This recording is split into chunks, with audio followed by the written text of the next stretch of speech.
We continue our reading of Lest We Forget, a daily devotional by author George R. Knight. Today's reading, March 20, The Gathering Time, Part 2. And the master said to the servant, Go out to the highways and hedges, and compel people to come in, that my house may be filled. Luke 14:23. By mid-1847, the leaders of what was becoming Sabbatarian Adventism had generally come to accept a core of beliefs. The next step would be to share them with others.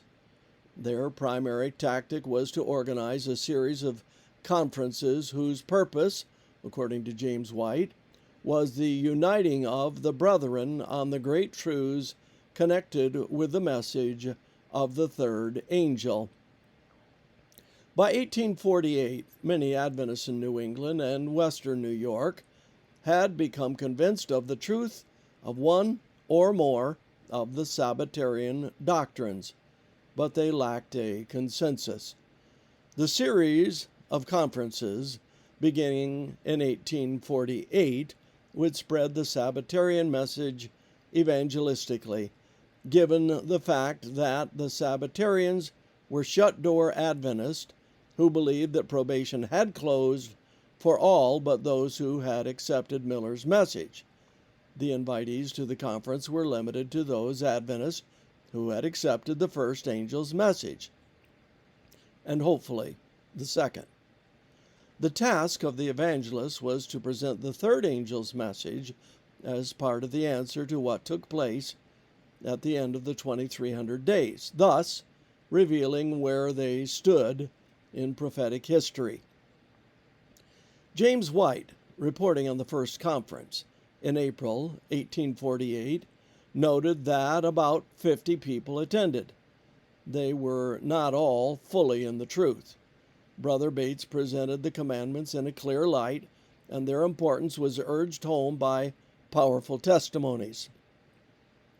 The word had effect to establish those already in the truth and to awaken those who were not fully decided. The goals of the conferences emerged even more clearly in Ellen White's report of the one held in Brother Arnold's barn in August 1848. Noting that there were about 35 present, she reported that there were hardly 2 agreed. All were anxious for the opportunity to preach to us. But they were told that we had not come so great a distance to hear them, but had come to teach them the truth. She also gladly observed that after a strenuous meeting, the participants eventually united upon the third angel's message. 2 SG, page 97 to 99. God still uses men and women who grasp His Word to guide others into biblical understanding. He may even desire to use you in that endeavor this very day. This concludes our reading today of Lest We Forget.